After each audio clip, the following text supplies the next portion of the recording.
이어서 간추린 소식입니다.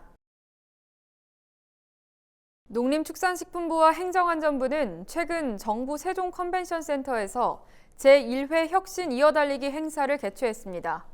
혁신 이어달리기는 중앙부처와 지자체의 정부 혁신 우수 사례를 공유하고 문제 해결 방안을 토론하는 자리입니다. 농식품부는 이날 국정과제 중 하나인 농산물 유통의 디지털 혁신과 관련해 물가 정책 혁신 사례를 발표했습니다. 정황근 농식품부 장관은 농업은 첨단 기술을 활용한 혁신 가능성이 큰 분야로 과감한 혁신을 통해 미래 성장 산업으로 육성하겠다고 밝혔습니다. 스마트팜 청년창업보육센터의 올해 신규 교육생 208명이 최근 최종 선정됐습니다.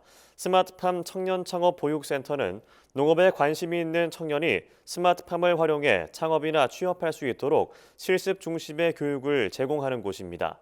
올해는 총 567명이 지원해 2.7대 1의 경쟁률을 기록했습니다.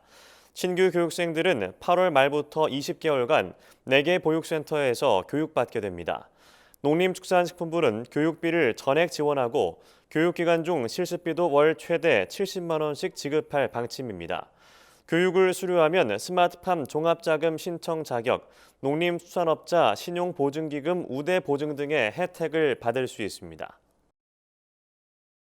통계청이 최근 발표한 경제활동 인구조사 고령층 부가조사 결과에 따르면 5월 기준 고령층 인구는 1,509만 8천 명으로 1년 전보다 33만 2천 명 증가한 것으로 나타났습니다. 이 가운데 1,034만 8천 명은 장래에도 계속 일하고 싶다는 의사를 밝혔습니다. 근로를 희망하는 고령층 비율이 10년 전 59.2%에서 올해 68.5%로 대폭 증가한 겁니다. 장래 근로를 희망하는 고령층 인구는 평균 73세까지 일하고 싶다고 답했습니다. 한편 지난 1년간 연금을 수령한 고령층은 745만 7천 명으로 전체의 49.4%에 불과했습니다. 추경호 경제부총리 겸 기획재정부 장관은 최근 서울정부청사에서 열린 경제규제혁신 태스크포스에서 기업과 시장을 옥죄는 핵심 규제를 신속 과감하게 철폐할 것이라고 밝혔습니다. 주 부총리는 규제혁신 관련 프로젝트로 1조 6천억 원 이상의 신규 투자가 창출될 것으로 내다봤습니다. 태스크포스는 신산업, 보건 및 의료, 환경 분야 등에서 50개 과제를 도출하고 규제 개선을 진행할 예정입니다.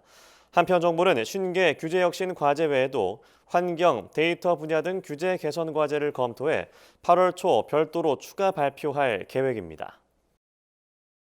농림축산식품부는 최근 2022년 농림축산식품 공공 빅데이터 활용 창업 경진대회에 최종 10개 수상작을 선정했습니다.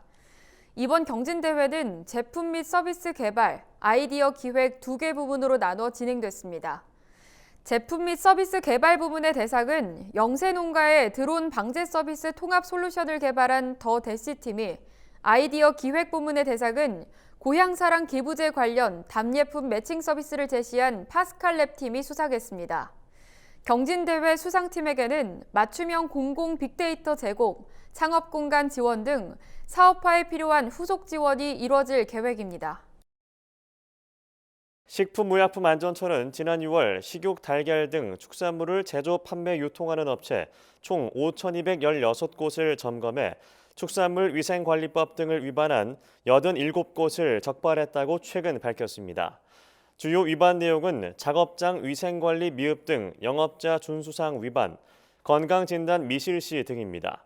적발된 업체는 관할 지자체가 6개월 이내 재점검을 실시해 개선 여부를 확인할 예정입니다. 또한 식약처는 여름철 많이 소비되는 축산물 1,219건을 검사해 장출혈성 대장균이 검출된 제품 1건을 확인했으며 해당 제품을 회수, 폐기 조치했습니다. 제주도 농업기술원은 올해 사업비 2억 2천여만 원을 투입해 농업 농촌 자원을 활용한 치유 농장 조성 시범 사업을 추진한다고 최근 밝혔습니다. 제주도 농기원은 치유 농업은 아동 청소년에게는 안정감 및 유대감 향상, 정신질환자에게는 약물 의존성 감소, 일반 성인에게는 스트레스 감소 등의 효과가 있다고 설명했습니다. 제주도 농기원은 수요자에 맞춘 치유 프로그램을 개발하고 의료시설과 요양시설 등과 연계해 네트워크를 구축하고 치유 서비스 참여자에 대한 효과를 측정해 개선점을 찾을 계획입니다. 강원 평창군이 전국 최초로 시행하는 여행 장려금의 지원 대상을 2,000명에서 7,000명으로 확대한다고 최근 밝혔습니다. 여행 장려금은 지역을 찾는 개별 관광객 1인당 10,000원이 충전된 평창 여행자 카드를 평창군이 직접 지원해주는 서비스입니다. 평창군이 지난 25일 여행 장려금 온라인 신청 서비스를 시작한 지 하루 만에 신청 건수가 1,000여 건을 넘어선 것으로 나타났습니다. 평창 여행카드는 대한민국 국민 누구나 평창 문화관광 누리집을 통해 신청할 수 있으며 평창 지역 내에서만 사용이 가능합니다.